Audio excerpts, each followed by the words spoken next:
Ya, assalamualaikum warahmatullahi wabarakatuh. Kami mahasiswa dari Universitas Nurdin Hamzah Jambi akan mempresentasikan sebuah aplikasi sistem pendukung keputusan untuk penentu mahasiswa berprestasi yang layak mendapatkan beasiswa.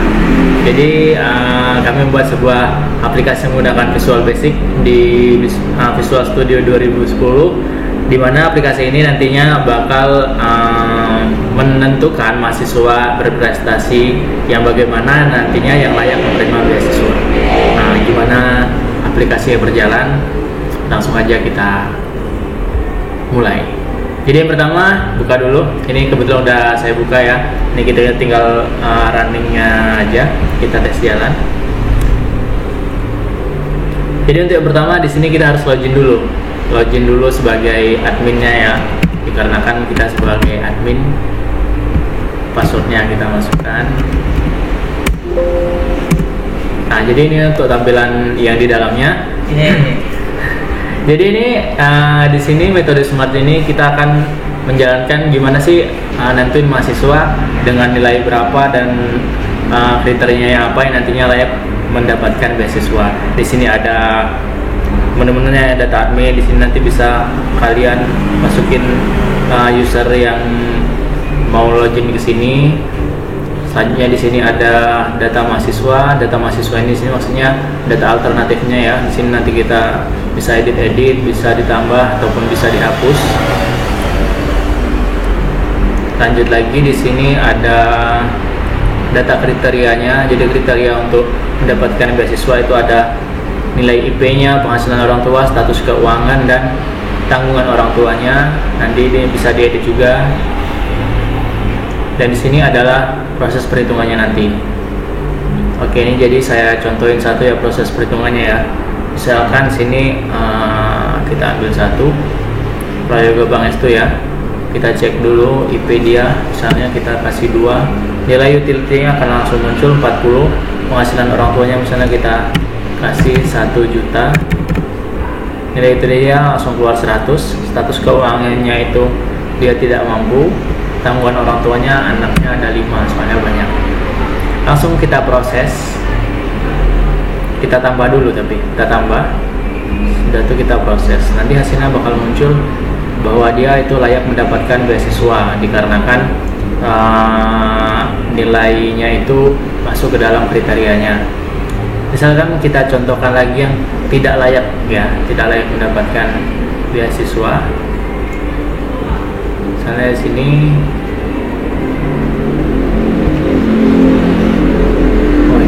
ini kayaknya aplikasinya ngebug.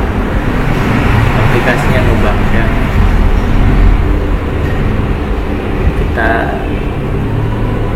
Kita keluarin dulu. Misalnya laptopnya kurang terlalu mendukung, nggak terlalu support. Kita ulang lagi. Tadi data yang pertama udah kita masukin, itu bakal tersimpan karena kita menggunakan database terkoneksi, jadi masih bakal tersimpan.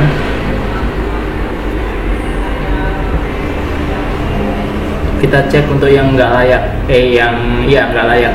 Misalnya IP-nya itu dia IP-nya 3, penghasilan orang tuanya 4 juta.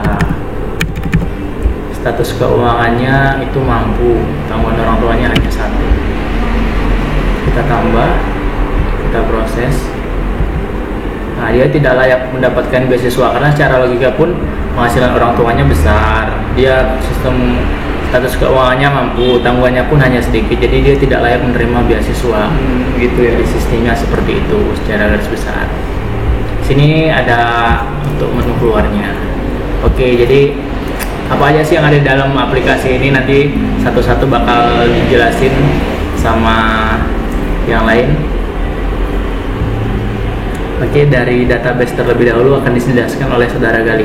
Oh iya, tadi kita belum perkenalan ya. Oh iya. Ya, saya Arif Pujianto, NIM saya 1802010. Saya Prayoga Bang Estu, NIM saya 1802025. Nama saya Gali Zain Salim, NIM saya 1802022. Oh ya, jadi kami tadi lupa karena grogi ya. Yeah. Oke, penjelasan selanjutnya akan dilanjutkan oleh Saudara Gali di sistem database. Iya. Baik, dan di sini ya di aplikasi kita tadi kan dia harus membutuhkan database ya untuk menyimpan data-data yang kita masukkan seperti data kriteria, data admin, data nilai apa penilaiannya. Jadi itu kan menggunakan terkoneksi sama database ya. Di sini ada kita mempunyai 4 tabel ya. Tabel yang pertama kita itu ada tabel kriteria. Di dalam tabel kriteria itu ada kode kriteria, nama kriteria, sama nilai kriteria. Nah, begitu ya. Selanjutnya di sini ada tabel mahasiswa. Ini tabel mahasiswa ini untuk tabel penerima, ibaratnya tabel alternatif untuk yang penerima beasiswa. Itu ada Ari Pujanto, ini kan isinya ada nama, kelas, jurusan, sama foto. Seandainya kita akan masukkan foto di dalam aplikasi kita tadi ya. Kemudian ada tabel penilaian. Nah, di dalam tabel penilaian ini yaitu ada ini kan apa ya, bobot gitu ya. Ada kriterianya, yaitu C1 ini kriterianya ya, C1, C2, C3 sama C4.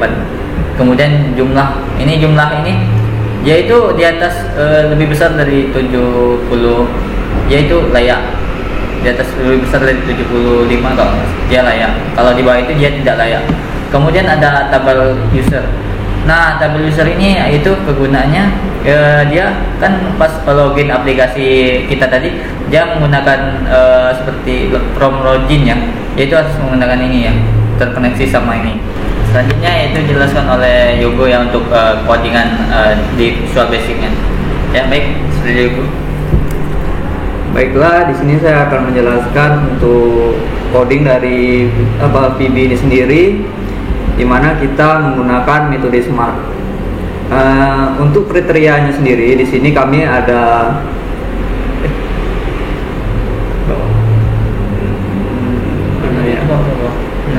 Oke. Jadi ini ada kriteria pertama. Jadi 3,5 ini nilainya, 3 IP-nya, 3,5 adalah nilai, sedangkan untuk utility-nya sendiri di sini ada 100, 80, 60 dan 40.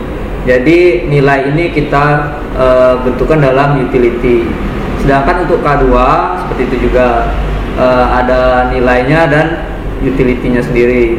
Jadi seperti pada ini. Di sini ada K1, K2, K3 sama juga. Di sini ada input, jadi utility. Nah, untuk perkaliannya di sini juga ada bobot normalisasinya. Jadi utility ini kita kalikan dengan jumlah jumlah total utility kita kalikan dengan bobot normalisasinya. Dapatlah hasil bukan hasil akhir, hasil dari ini barulah hasil akhir adalah penjumlahan total dari semua K1, K2, K3. Dapatlah jumlah hasil akhirnya. Dan untuk hasil akhirnya sendiri nanti akan kita bagi apa? Nah, oke. Jadi untuk codingannya terakhir untuk menentukan dia layak mendapatkan beasiswa atau tidak. Jadi kalau nilainya di atas sama lebih besar sama dengan 75 dia layak mendapatkan beasiswa. Kalau di bawah 75 dia tidak layak.